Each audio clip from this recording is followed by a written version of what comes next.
Welcome to CAC2's April bonus all-member webinar to explore liquid biopsy. I'm here today with Dr. Brian Crompton, who is a pediatric hematology oncology specialist at Dana-Farber Cancer Institute, as well as the assistant professor of pediatrics at Harvard Medical School. Today, he's going to describe the investigation into liquid biopsy for Lee-Fraumeni syndrome patients and share about the EDSIM consortium. Greg Harper, who's the president of Living LFS, is with him today to discuss creative ways that nonprofits can partner with medical research centers as they have empowered patients and families with LFS to do. Thank you for being here today. While the pandemic has made it difficult to gather for meetings in person, this online format is the normal way that we get together from all across the country every month. We welcome you as we continue to serve our members with the latest new developments and expert information, as we always have. If this is your first CAC2 webinar, welcome. And if you've joined with us before, welcome back. Before we get started, I'd like to remind you of CAC2 news and opportunities that we have been working on. And there's a decent number of announcements today.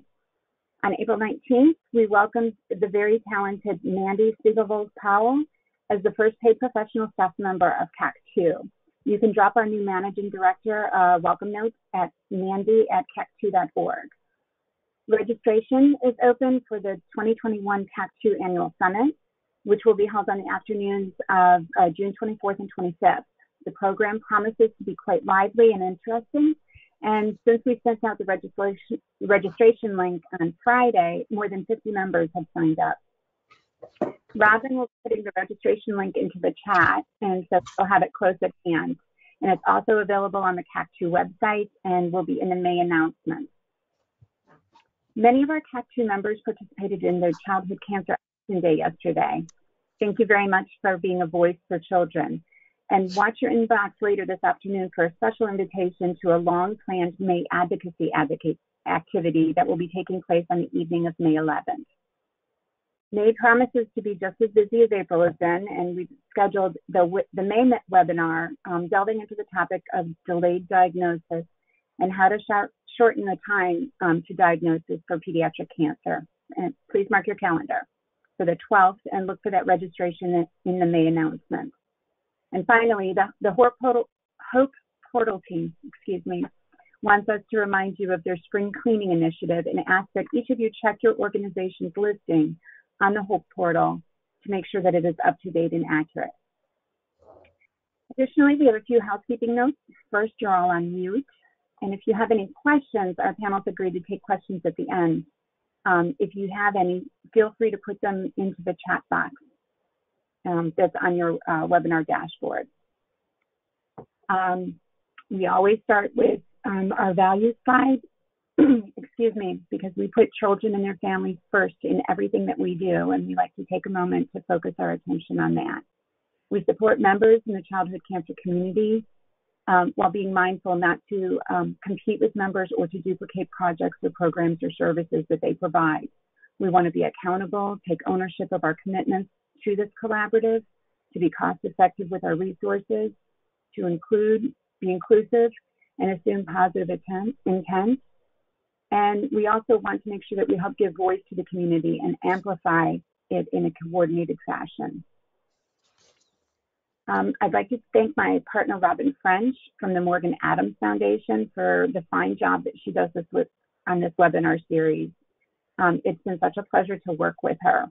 And now I'd like to thank Dr. Brian Crompton, the pediatric oncologist at Dana-Farber. Forgive me here, Children's Hospital, and the research co-director of the Solid Tumor Center and an assistant professor at the pediatrics at Harvard Medical School.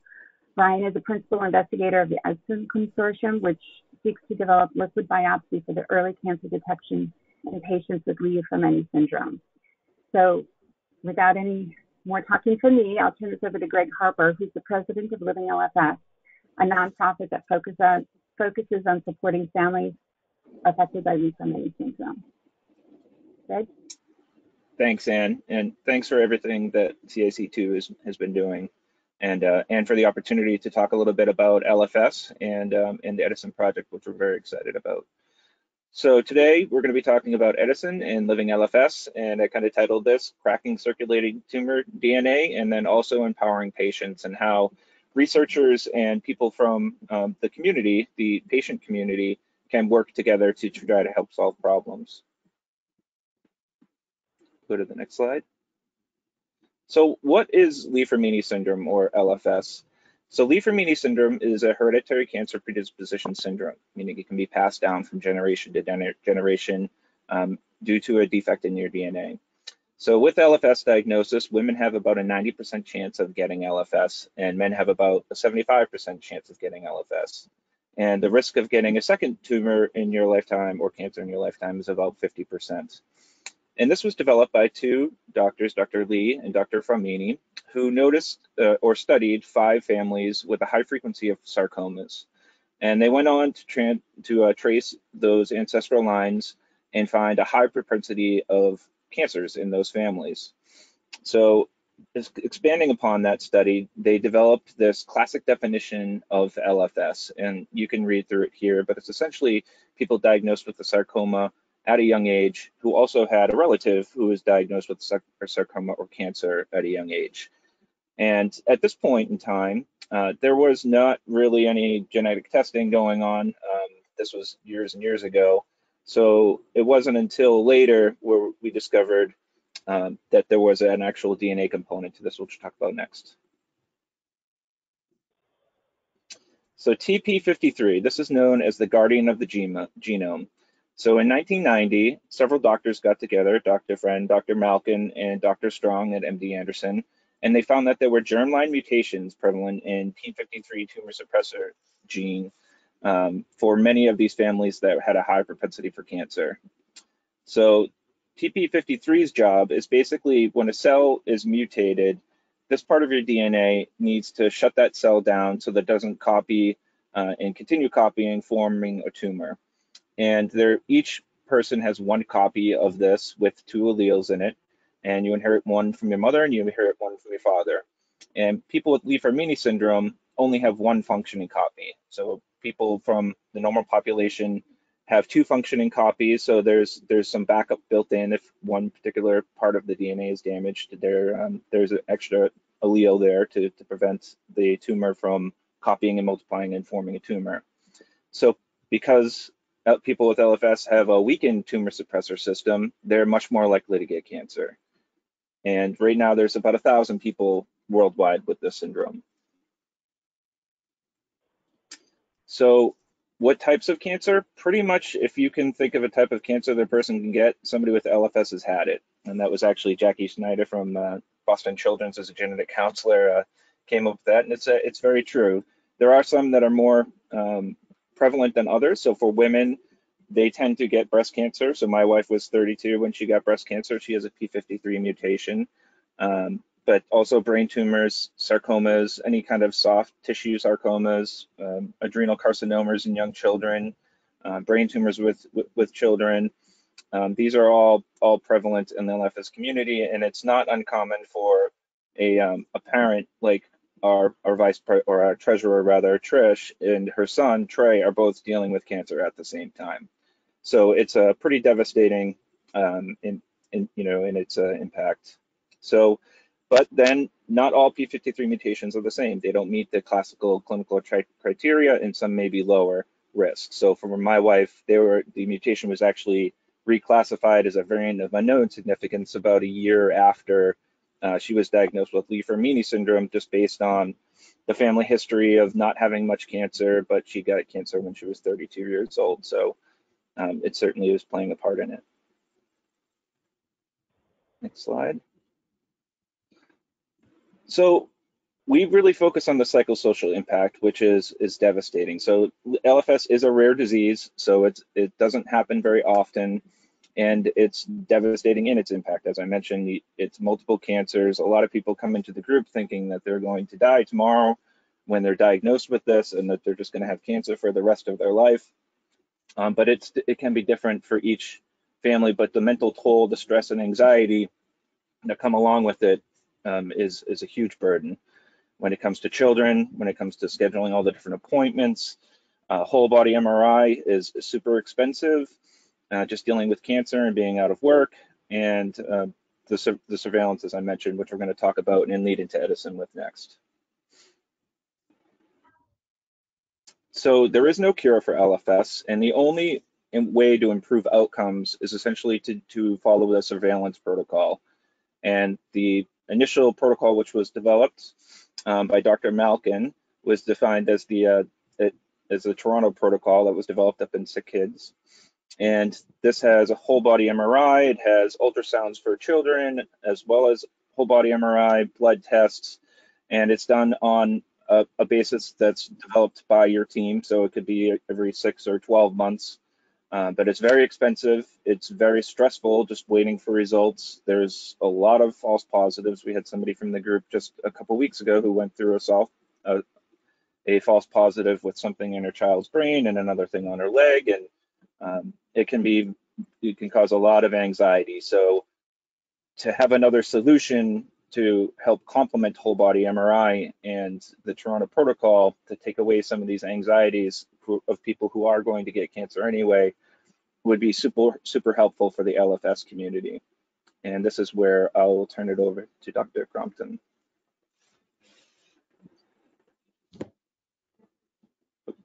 I kind of moved that slide on you a little bit. Here you go. You can go to the next slide. Well, thanks so much for the opportunity to talk. Sorry you're all stuck in my bedroom, but that's how things work these days. My kids just got home from early dismissal today, so I didn't want you in my kitchen having to listen to them. As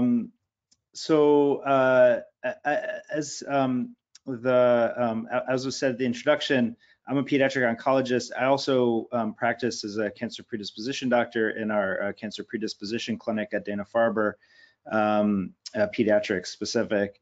And I have a research lab that focuses really on utilizing genomics, basically sequencing of all kinds of different stuff to try to improve how we care for kids with cancer or kids who have a higher risk of developing cancer. And one of the areas my lab really focuses on is liquid biopsies. And what liquid biopsies mean are that tumors, when they develop, take up space in your body, as I think everybody probably on this call understands. And as they do so, they can, grow out of the blood supply that they're bringing along with it in certain areas of the tumor, or can, cram into a certain part of the body. And parts of those tumors may break up or flake off. And as they do so, parts of that get into the blood. So the whole idea of liquid biopsy is that if you had extremely sensitive, ultra-sensitive technologies that could detect really rare things happening in a blood sample, you could take a blood sample and find those small fragments of the cancer in the blood. And that's what a liquid biopsy is using those rare fractions of cancer material that are in the blood to understand what's going on with that cancer. Where it originated from in the body. And so there's a bunch of different types of things that can be in the blood that come from a tumor, including entire cancer tumor cells, like intact viable cells.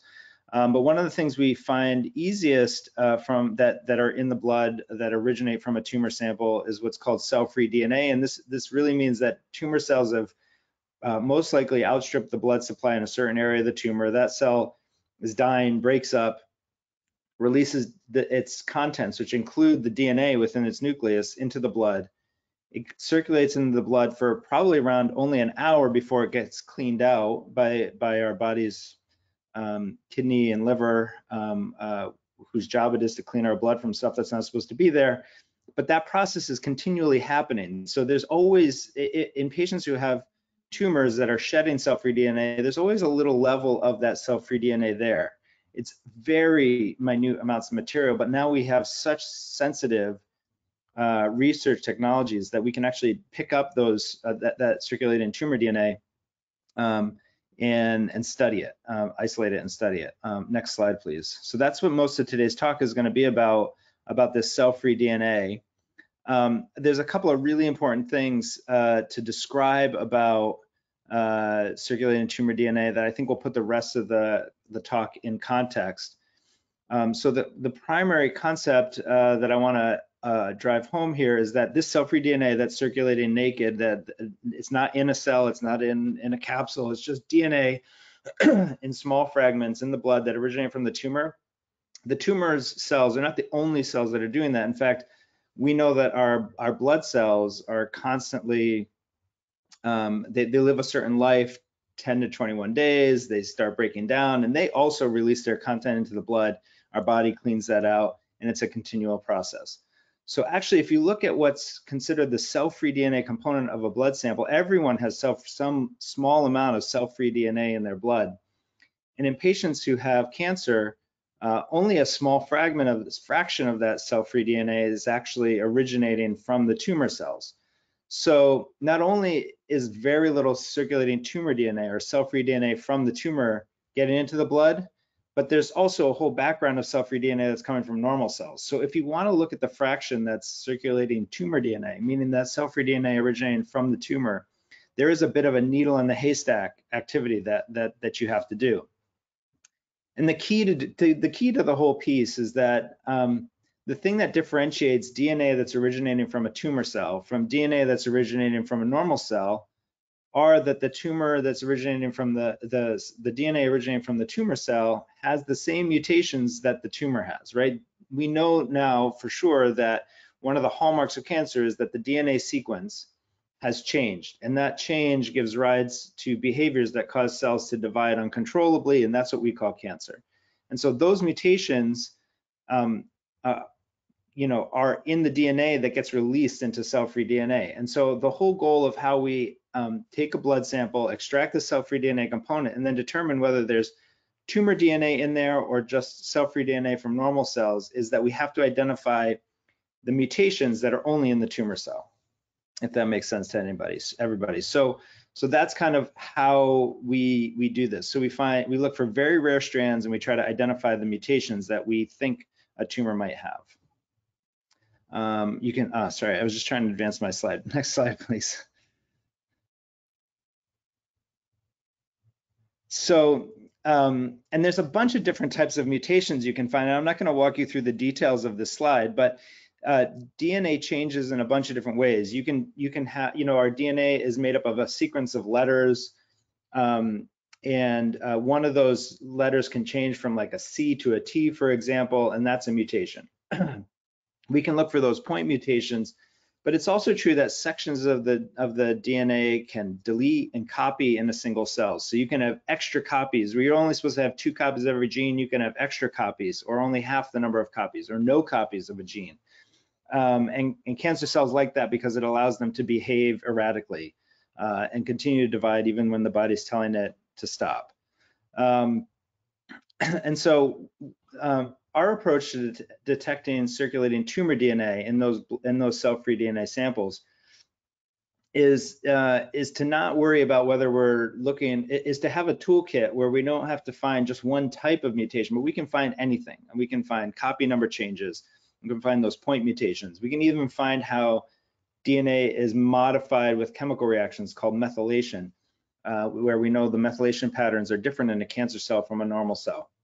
And so in my lab, our goal is to not be technology specific, but to actually say, well, we're going to look for ctDNA in any way we can. And so this slide is really just to demonstrate to you that we have more than a handful of different ways to identify when a cell-free DNA sample has tumor DNA in it or when it's just cell-free DNA from normal cells. Next slide.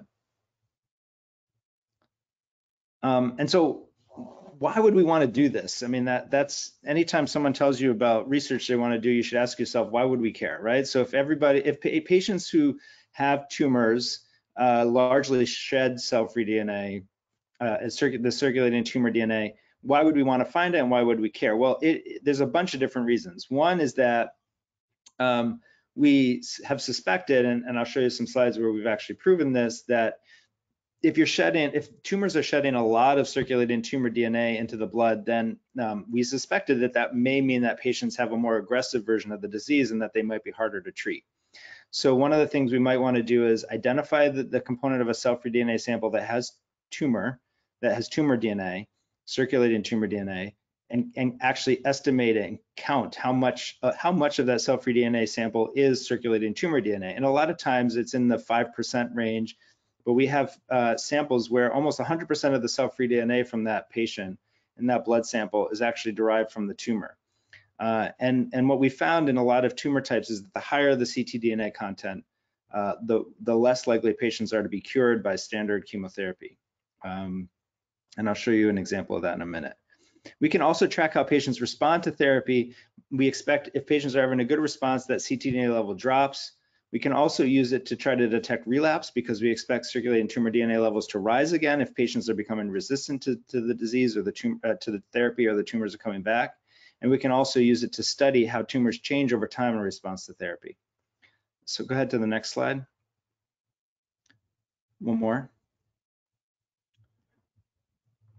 And so this is just an example of how patients who have high levels of ctDNA in a disease called osteosarcoma, which is a tumor of the bone, those patients respond or are less likely to be cured by conventional therapy. And it's a very similar story for Ewing sarcoma. So now we've started to prove to ourselves, okay, this is very useful for what we call prognosticating, figuring out which patients are doing better than expected and which patients will do worse than expected. Next slide.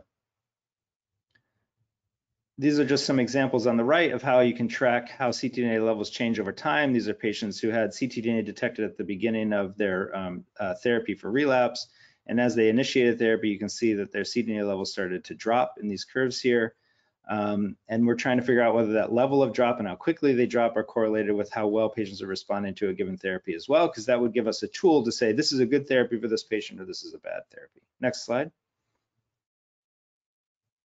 And then one of the major problems for studying why tumors become resistant to therapy, because we know a lot of patients initially respond to chemotherapy, for example, and then it's only at the time of relapse that their tumors are now resistant, is that we often never go about biopsying tissue again, or when we do biopsy tissue at the time, take pieces of that of a relapsed tumor.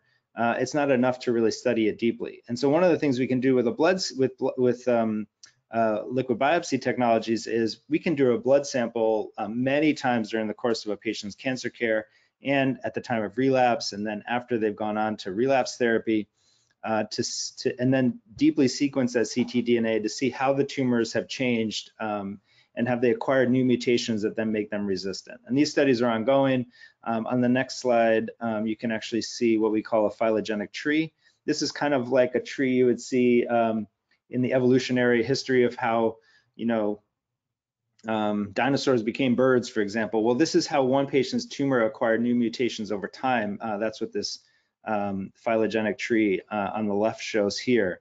And you can see as the patient progressed through therapy and had relapses, they acquired new mutations. And so we're trying to study this to understand which patterns of mutations convey resistance to therapy.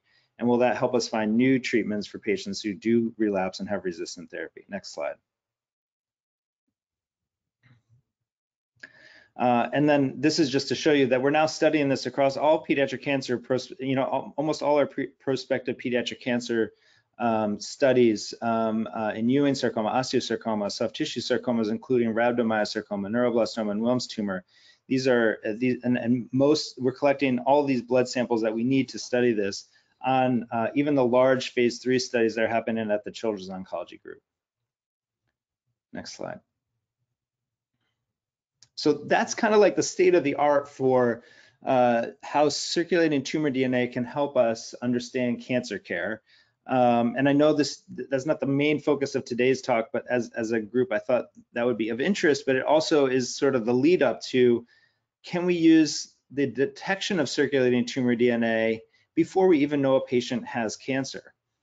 So that's what this red box is supposed to highlight. What about the part before this plot?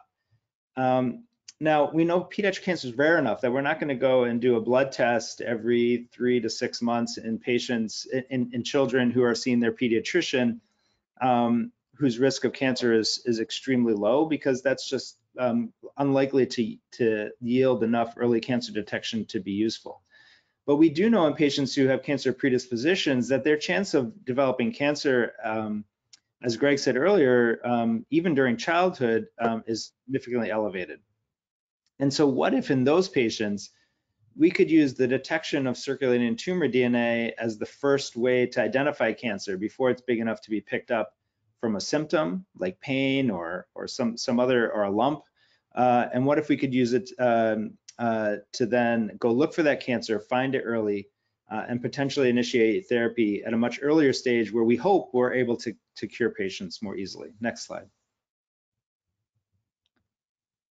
And so this idea is what got me interested in working in liquid biopsy in the context of Li-Fraumeni syndrome. You know, Greg already gave you a really great introduction to Li-Fraumeni syndrome, but this graph on the left just highlights one of the reasons that I'm interested in Li-Fraumeni syndrome specifically rather than other cancer predispositions, and that's because, as you can see, many cancer predisposition syndromes, oh, you can't see my cursor, sorry. Many cancer predisposition syndromes result in an increased risk of cancer during early adulthood. But in Li-Fraumeni syndrome, many children will actually develop cancer during childhood. And then they go on to continue to have a high risk of developing cancer throughout their adulthood as well. So this, to me, was an important disease as a pediatric oncologist to think about, could we use liquid biopsy for early cancer detection? And the other piece of information that makes you think this could be useful is that on the right, this is a study from the Toronto group, Dr. Malkin's group, that showed that if you use those MRIs that Greg was referring to as surveillance, you actually do improve outcomes. So it suggests that early cancer detection in the context of Li-Fraumeni syndrome can improve survival in patients with LFS. So what if we had another new tool beyond just, we know whole body MRIs are stressful, that there's a high false positive rate, but even most importantly, it's not a 100% success story. The MRIs don't always do a good enough job of catching tumors early. Not every patient that we catch a tumor in early, we've caught early enough to always result in a cure. So what if we had more tests? And you know, based on what my lab does, we thought, what if we could apply circulating tumor DNA to early cancer detection? Next slide, please. So this is just an example of a couple of patients who had Li-Fraumeni syndrome. These happened to be adults who developed cancer, and a blood sample was drawn right around the time when they first got cancer. And what you would see if this patient had no cancer is that this plot would look blue all the way across. I'm talking about the plot on top. I'm sorry, I keep using my cursor, but I realize I'm not the one just projecting. So on the top plot, you would see blue dots hovering around 0 all the way across, same for both patients. But instead, you see these dots that are way above the 0 that are red, and dots that are way below 0 that are green, and that's because this tumor has acquired has made extra copies of some areas of its genome and deleted other parts of its genome to make it more aggressive. And we can pick that up from the cell-free DNA from these patients. And so these copy number plots that you see here, we would never see in a patient who doesn't have cancer. And so the only explanation for this is that in the blood sample, we were able to detect the presence of cancer from this patient. The sample, we actually performed the study after the patient had already had been diagnosed, but the blood sample was collected prior to them really knowing that. And so this suggested to us it's feasible. The approach we use here is not nearly sensitive enough to be useful to most patients who have LFS, and we don't think it will help us catch tumors early enough. But it is a proof of concept that patients who have Li-Fraumeni syndrome who are developing cancer do have ctDNA in their blood, and if we could come up with the most sensitive possible tools, we might be able to find it before they know they have, before they're symptomatic from their cancer. Next slide. And we're not the only ones with this idea. So there are some commercial entities out there. Grail and Thrive are probably the two that are best known. Grail is certainly sort of in the lead right now in terms of a company that is really trying to push early cancer detection by detecting circulating tumor DNA. Now, these companies are really focused on what they really consider the holy grail of this industry, which is to detect colon cancer and breast cancer and lung cancer, 3 very common cancers in older adults, regardless of what their background is, regardless of what their genetic risk is. That's their goal, and they want to market their test to everyone. we're not really interested in that. As a pediatric oncologist, I'm not as interested in that. Of course, that would be great. But what I really want to be able to do is say, okay, I know these children are at high risk of developing cancer during their lifetime. And we want to really look to see whether we can detect cancer early. So one of the things we had to ask ourselves very early on in this process is, do we think these two companies are going to develop tests that will satisfy all our needs? Because if they do, then really we should just collect samples to prove if it's going to work and not worry about developing new technologies. And so go on to the next slide, please.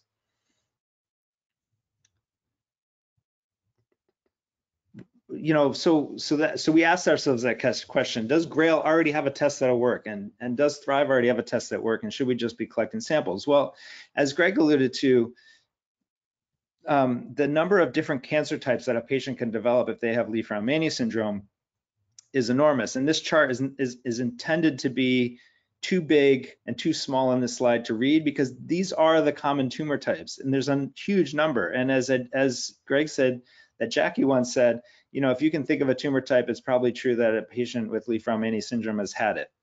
And so there are a lot of cancers we have to look for when we're trying to catch cancer early in a patient who we don't know they'll definitely develop cancer. We think their risk is higher, but we don't know what type they'll develop if they do. And really, if you look at Thrive, they're really oriented to be best able to detect those mutations that commonly occur in only a handful of the cancers that might occur in a patient with Li-Fraumeni syndrome. So we don't think Thrive is going to be the answer, is the test that we should be able to pull off the shelf.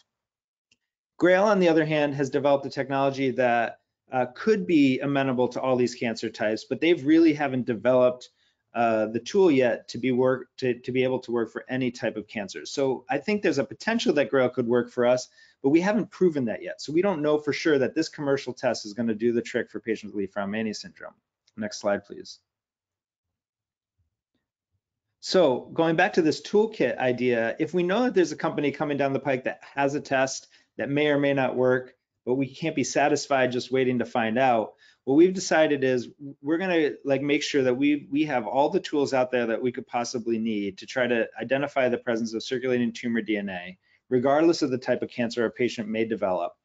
And we're going to apply them to as many samples as we can get our hands on. So this is our approach, is to do many different types of cell-free DNA profiling to give ourselves our best chance at detecting circulating tumor DNA early. We don't know that we'll need to do all of them every time. We may find out that some are really useful, some are really not.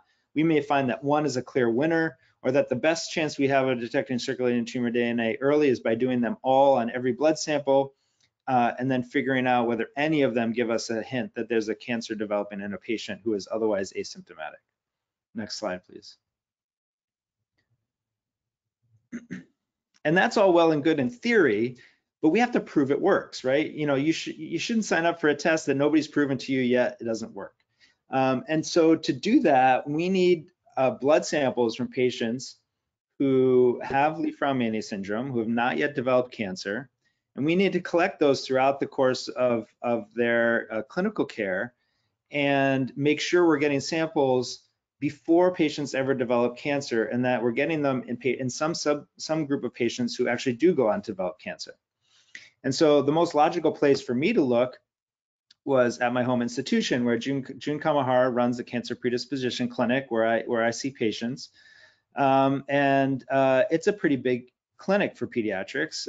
We see about 1,000 patient encounters per year, and that includes approximately 25 kids with Li-Fraumeni syndrome. There's probably a few more, all of whom have consented to blood collections like this. But we know that the chance of developing a childhood cancer is only about 30%. So you'd expect only a handful of these kids that we're following to actually develop, maybe none will develop cancer in the next year or two, right? So we may have to wait, you know, half a century to get enough data from one clinic to validate validate which assays are going to really be useful for early cancer detection in Li-Fraumeni syndrome. So we obviously can't wait that long. So while I'm grateful to June for letting me, collect samples within the context of her clinic, we knew that one clinic wouldn't be enough. Next slide, please.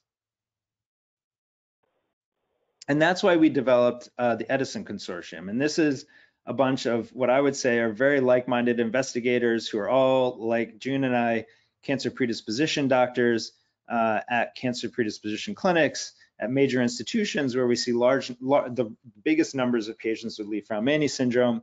And we pulled this team together, all of whom really have a deep interest in genomics and the development of cancer, and have been really interested in applying this technology, the liquid biopsy technology, to early cancer detection. And in fact, one of the first people I ever talked about this was with Josh Schiffman at the Huntsman Institute, who really had this idea that we should be using liquid biopsy for this. He knew that was something I worked on, and from that we sort of developed, together with Living LFS and the LFS Association, developed this consortium to try to collect samples as often as we can from patients with Li-Fraumeni syndrome, to give ourselves the best chance of testing these assays to say, will one of them work for early cancer detection?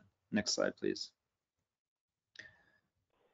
And then this is just a little cartoon on the left showing how we operate as a group. Patients at each institution get consented on their biology or banking studies. Blood samples are collected and stored at each of the institutions, but they get entered into a REDCap database.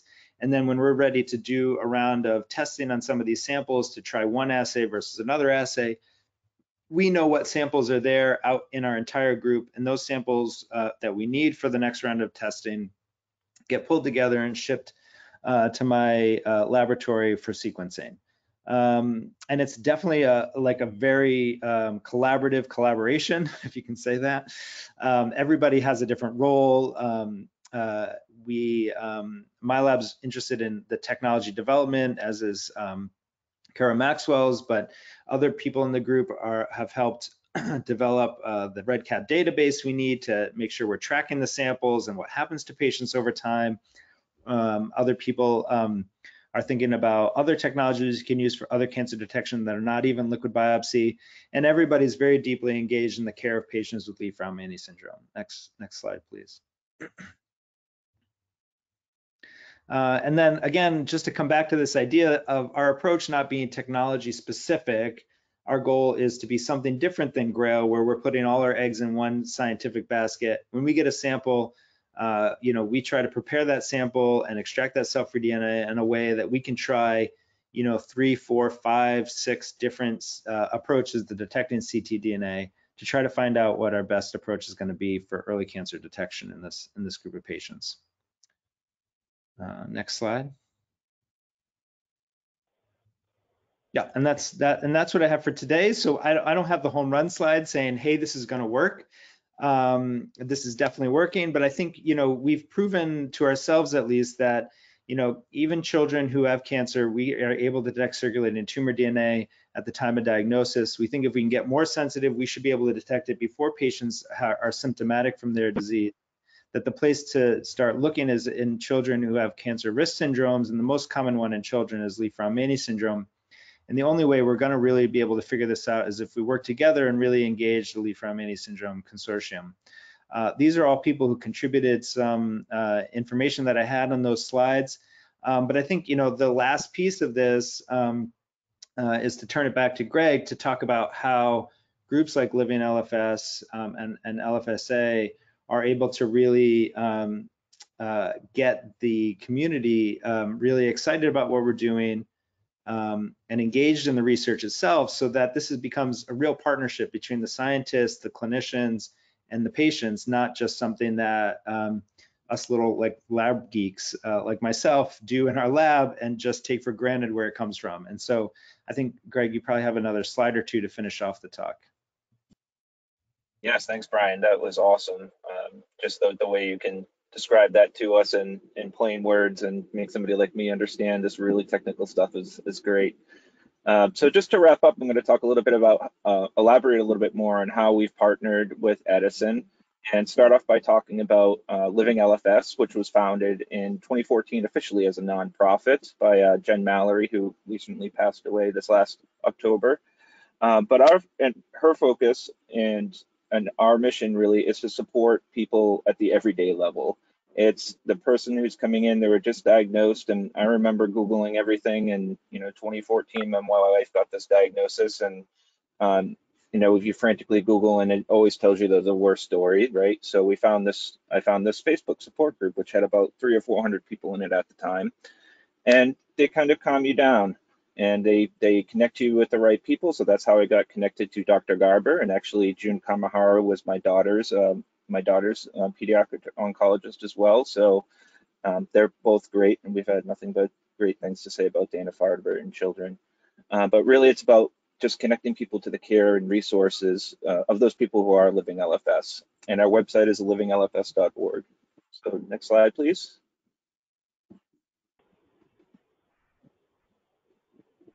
So, and how do we connect people? Social media has been huge for us. So I know I mentioned we're about 300 or 400 people in 2014. We're about 1,500 patients and caregivers or parents of children with LFS who are in the group now. And it's, you know, for all the tension that there is in the world these days with COVID and politics, it pretty much all stays out of this group because these people have bigger things going on in their lives. So one thing we don't do is medical advice, but it's an area or an ecosystem for people to share what's going on, to get support, and to be connected. So now we have this big population of people who have LFS, who understand each other, and they're all connecting on Facebook, Twitter. We just got into TikTok a little bit, and Instagram has been getting bigger and bigger. Next slide, please. So with that, we've been fundraising for a while. In 2019, we decided to host a family camp. And around this time is also when we got invited to participate in the Edison Consortium, which is great. So here's an opportunity for people and patients that are going through a hard time. And I remember, you know, when my wife was diagnosed, you get over kind of the shock of things after a while. And my wife's cancer, she's doing great. And then it's like, okay, how can we fight back? You know, what can I do to help make a difference? And you know, so we put a feeler out to the group, and these are some of the quotes that you get. And you know, people are posting gifts and all this sort of things, but people are saying, "Take my blood. We'll do this." You know, for the right opportunity. And this seemed like an amazing opportunity to relieve some of those stresses that come with whole body MRI, and to really supplement whole body MRI for our population. So things aligned very well, and this helps fill that gap of contributing and doing something. So we're hosting this family camp we hosted this family camp in Montana, and you can go to the next slide, and we'll talk about some of the results of that. So we had about 90 people there. We had 10 people from the medical community, which included, so we had Luke Mace from Huntsman Cancer Institute, who was also part of this consortium, and they actually did the blood draws.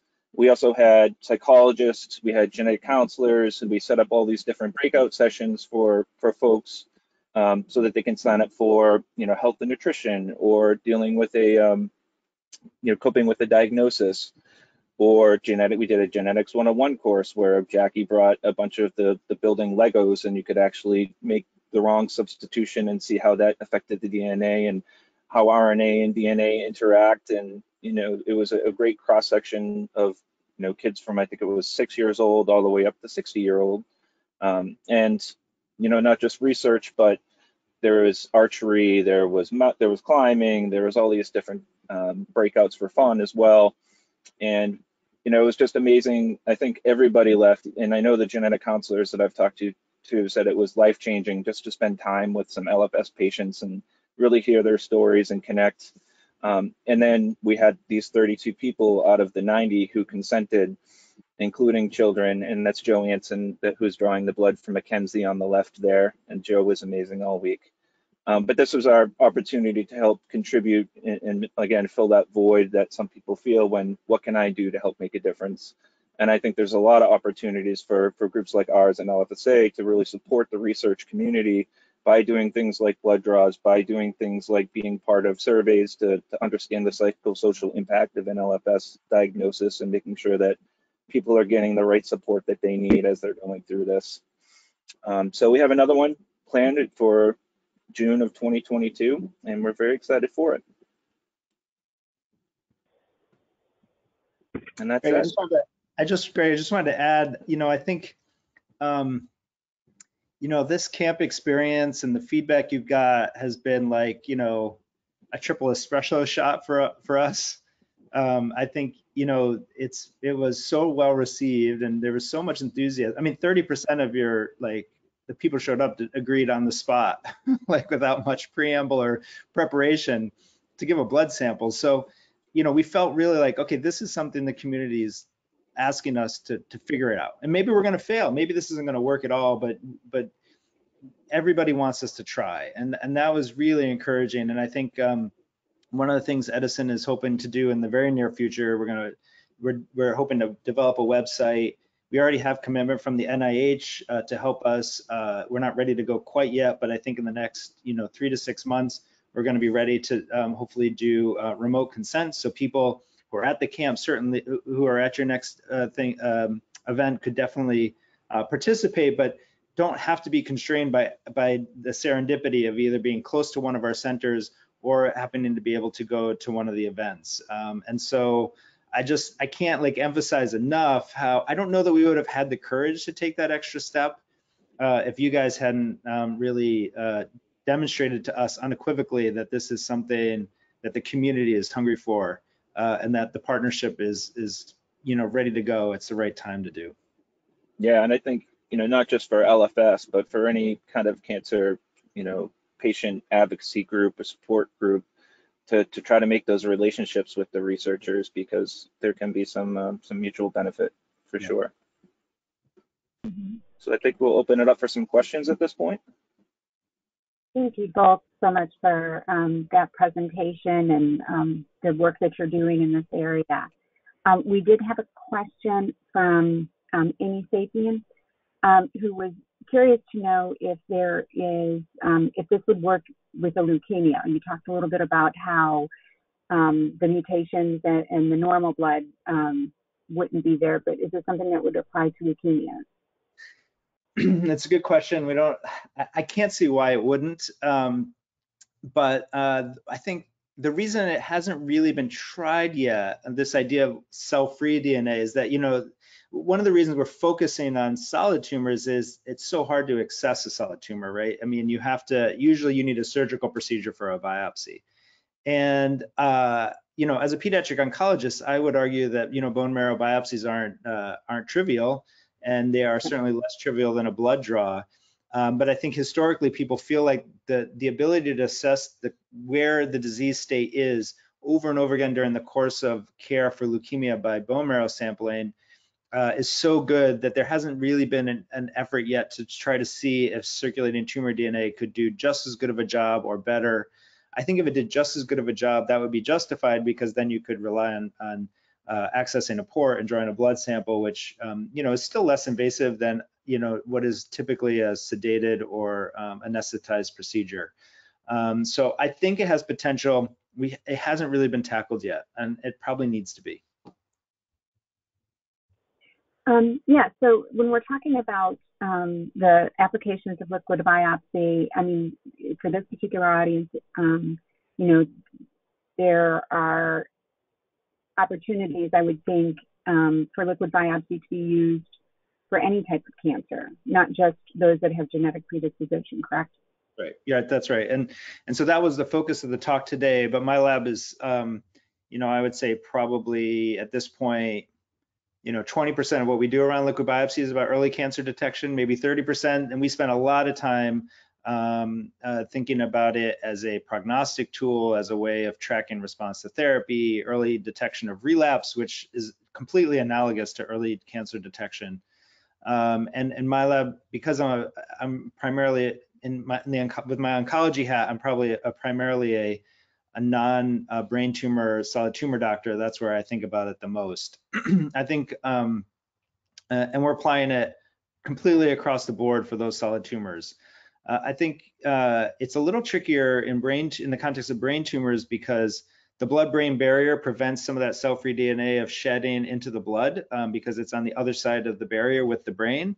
And so there are groups out there who are now trying to look at cerebral spinal fluid to detect the presence of circulating tumor DNA. And there's definitely some published studies out there that suggest that is likely to work.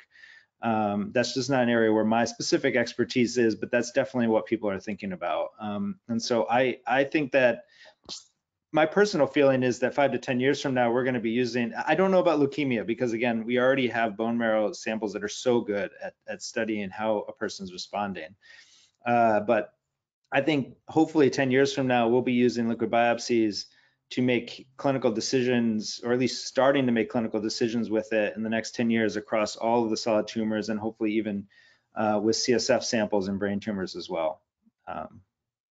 So you could use the same technology with a lumbar puncture, you're saying, to check those? That's the idea. Yeah, lumbar puncture. We've also even tried it. You know, some patients who have like a chest wall mass will develop or a lung metastasis will develop an effusion where a fluid collection accumulates around the lungs, and those get drained. We found circulating tumor DNA in pleural effusions and cardiac effusions and ascites. So anywhere where you can draw a sample, it seems that if a circulating tumor DNA is being shed, it's likely in that body fluid, and maybe even urine, actually. Although that's a little trickier of a liquid sample to work with. And so your focus has been on solid tumors, and brain tumors is another group that would be working on that. Wanted to make sure that the folks that are listening to this call would know how they can advocate to advance this work. Yeah, it's a great question. So I think, you know, if you're at a site where if your child has a cancer predisposition syndrome and you're at one of the sites that we mentioned as part of the Edison Consortium, definitely remind them to sign up for the banking study, because that'll contribute. Or look in the next few months for us to put up our website. Consider signing up through the NIH. If your child's being treated for cancer, then one of the easiest ways is to make sure at the beginning of your child's care to try to get a blood sample drawn for Project Every Child, which is part of what COG does for banking. You know, if you're dealing with relapse disease, then we also encourage submissions of a blood sample to Project Every Child through COG. And then, you know, most of the time now when patients are being treated on a prospective study that's being run on COG, there's an option to say yes to the collection of liquid biopsy samples. And really, so it's really just a matter of simply checking yes. And what ends up happening when patients check yes to that is that when your child's already getting a blood sample for pre-cycle assessment to make sure blood counts are back, an extra tube gets drawn, you probably wouldn't have even noticed it. And so it's even possible that if you said yes to this and forgot about it on one of the COG studies, that your child's already contributing to a liquid biopsy study that we're doing for a patient with a solid tumor. So that I think is the best way to get involved, is to honestly say yes to banking. And you know, a lot of local institutions are doing their own projects as well and doing their own development. So I think whenever you can sort of say yes to the banking of tissue or a blood sample or any kind of banking study that's being done at your institution, we love for families to say yes. We understand that it's a really generous, precious gift you're giving us. And I think across the board, you know, pediatric oncology is a small world. We all know each other. So I think I can say quite confidently that across the board, we really take those contributions to research extremely seriously, and we really want to make a difference in how we take care of kids with cancer by utilizing those tissue samples at the max possible way we can to improve outcomes. Thank you. Frank Kopfman wanted to know in what other cancers liquid biopsy is being used. You know, it's like basically across the board now. I mean, it's hard to really think of a cancer where, I mean, in adult cancers, it's being used pretty much in every clinical trial. There are, like in lung cancer, there are certain mutations that are associated with a response to a certain targeted therapy. We're not as lucky to have those connections yet in most pediatric solid tumors, but so the patients who have, adults who have lung cancer, for example, routinely get their blood sent to a commercial lab to get a liquid biopsy result that actually guides their therapy. So this isn't like science, you know, in terms of, you know, early cancer detection, we haven't proven that's going to work yet. We haven't quite operationalized, we haven't figured out where in pediatrics ctDNA can really improve our decision making, but we will figure that out.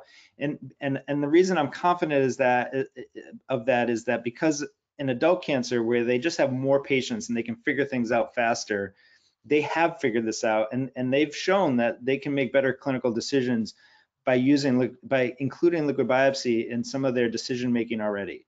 And so I think the expectation should be that we should be doing this in every pediatric solid tumor for sure. We should probably be applying it to brain tumors as well, lymphomas, and I think we should over the next 5 to 10 years figure out whether it improves anything for leukemia. It may not, because we have a way of already doing a version of liquid biopsy that's pretty effective, but we should ask the question. Right. And so if I understand, I'm sorry. No, the answer is everything. Every tumor you can think of, we can try this. So, and if I understood what you said earlier correctly, that this is already something that is available through COG. So if you're being seen at a COG site, you should speak to your oncologist and say, I'd like to do part of this liquid biopsy project.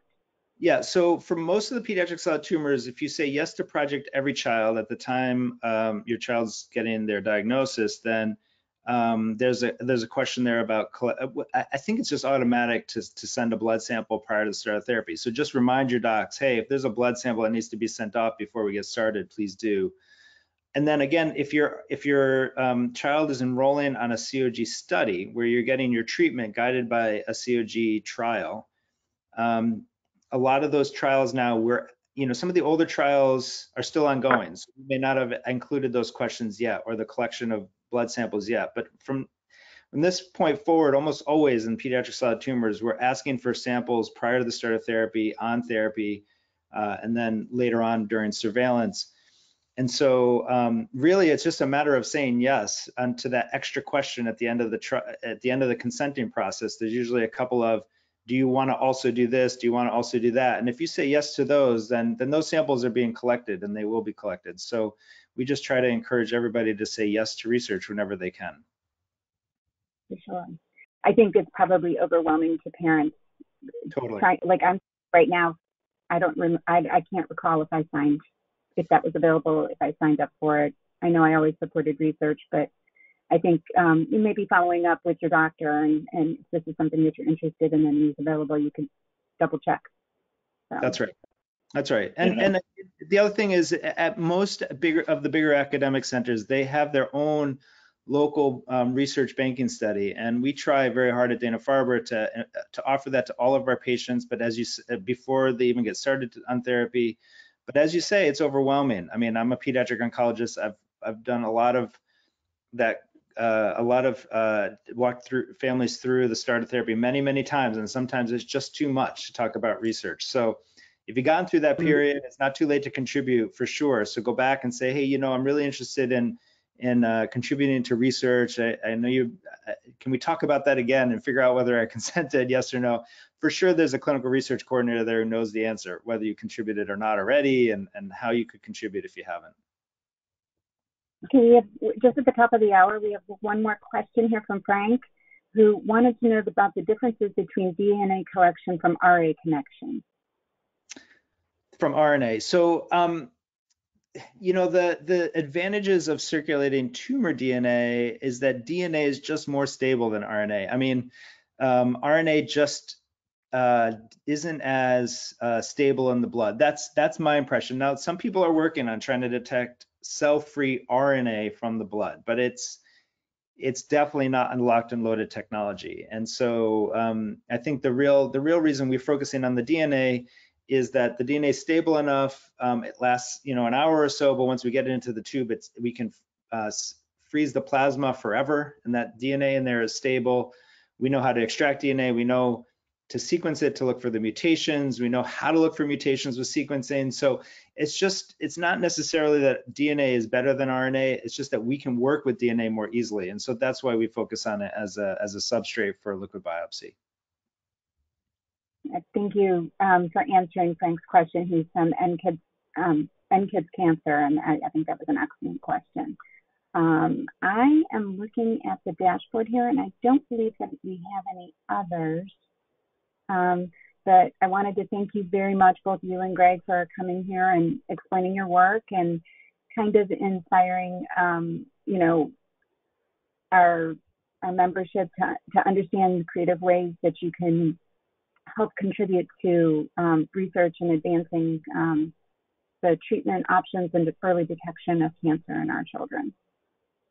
It's so great to be here. I really appreciate the opportunity to connect with more people. It's fantastic.